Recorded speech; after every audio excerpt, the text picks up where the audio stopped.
UTL solar लावणार आणि सबसिडीही मिळवून देणार।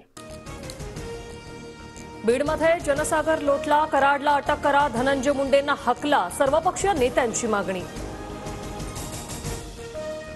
धनंजय मुंडेंना पालकमंत्री केल्यास बीडचं पालकत्व मी घेणार, दहशत चालणार नाही। बीडमधील हत्या प्रकरणावरून संभाजीराजे आक्रमक। मंत्रिमंडळात राहून धनुभाऊंनी फक्त डोळ्यांनी इशारा केल्यावर चौकशी संपते। आकाचा बाप कोण सर्व जनतेला माहिती, त्याला मंत्रिमंडळातून हकला, जितेंद्र आव्हाडांचा निशाणा।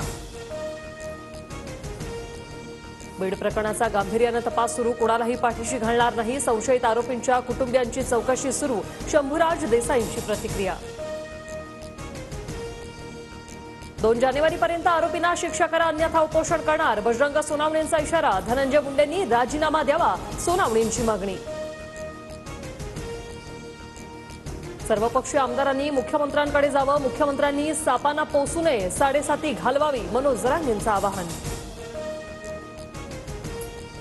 75 खून झाले, मर्डर करणारे आणि मर्डर झालेले पण यांच्याच घरी काम करतात, हा नवीन पॅटर्न सुरू झालाय। सुरेश धस यांचा मुंडेंवर हल्लाबोल।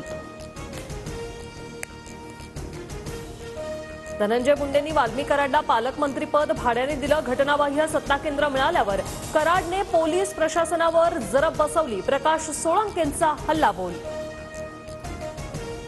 वाल्मी कराडचं बिरहाड आता उचला, तुम्हाला मिळत नसेल तर मी धरून आणतो, ऑल इंडिया पॅन्थर सेनेच्या दीपक केदार यांचा इशारा। वाल्मी कराडवर कलम 302 लावा, संदीप क्षीरसागर यांची मागणी। वाल्मी कराडला धनंजय मुंडेंचं संरक्षण असल्याचाही आरोप। 3 फरार आरोपींचा मर्डर होऊन बॉड्या सापडल्याचा दमानी यांचा फोन, कर्नाटकच्या बॉर्डरवर मर्डर झाल्याचं फोनवरील व्यक्तीने सांगितल्याचा दमानी यांचा खळबळजनक दावा। स्पेशल कल्याणला 3 डेड बॉडी सापडल्या, पण काही खात्रीलायक माहिती नाही, अजून आपण ओपन नाही करायचं। आमच्याकडे मर्डर झाल्याची अधिकृत माहिती नाही, दमानी यांच्या दाव्यावर बीडचे पोलीस अधीक्षक नवनीत कावत यांची प्रतिक्रिया। बीड जिल्ह्यात काहीही होऊ शकतं, 3 फरार आरोपी मारून टाकले जाऊ शकतात, अंजली दमानी यांच्या दाव्यावर मेहबूब शेख यांची प्रतिक्रिया। वाल्मी कराडचे आश्रयदाते असलेल्या धनंजय मुंडेंचा राजीनामा का घेत नाही, संभाजीराजे छत्रपतींचा संतप्त सवाल। संतोष देशमुखांच्या कुटुंबाला न्याय देण्यासाठी राज्यभर मोर्चा काढणार, जरांगे आक्रमक। जिल्ह्यात मोर्चासाठी तयारीला लागण्याचंही आवाहन। वाल्मी कराडला बीडचा कार्यकारी पालकमंत्री केल्यानेच खंडणीचे प्रकार वाढले, प्रकाश सोळंकेंची खोचक टीका। खंडणीच्या वाढत्या घटनांमुळे सरपंचाची हत्या झाल्याचा आरोप। प्राजक्तामाळी सुरेश धस यांच्या विरोधात तक्रार करणार, सूत्रांची माहिती।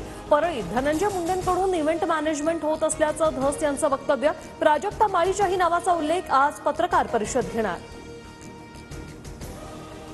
मी प्राजक्ता ताई असा उल्लेख केला, प्राजक्ता माळींनी माझं वक्तव्य नीट ऐकावं, मी कुणाचा अपमान केला नाही, सुरेश धस यांची प्रतिक्रिया।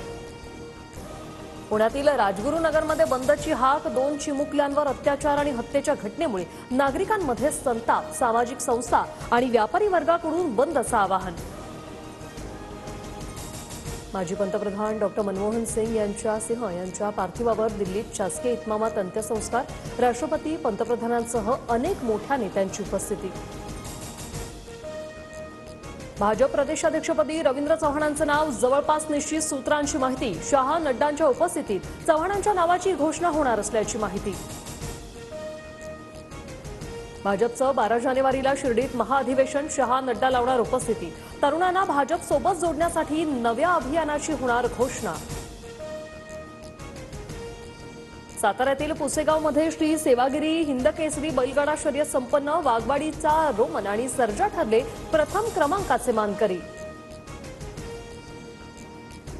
राज्यात सलग दुसऱ्या दिवशी अवकाळी पावसाची हजेरी, जळगाव, नाशिकसह अमरावती जिल्ह्यात पिकांचं नुकसान, बळीराजा पुन्हा संकटात। UTL सोलार लावणार आणि सबसिडीही मिळवून देणार।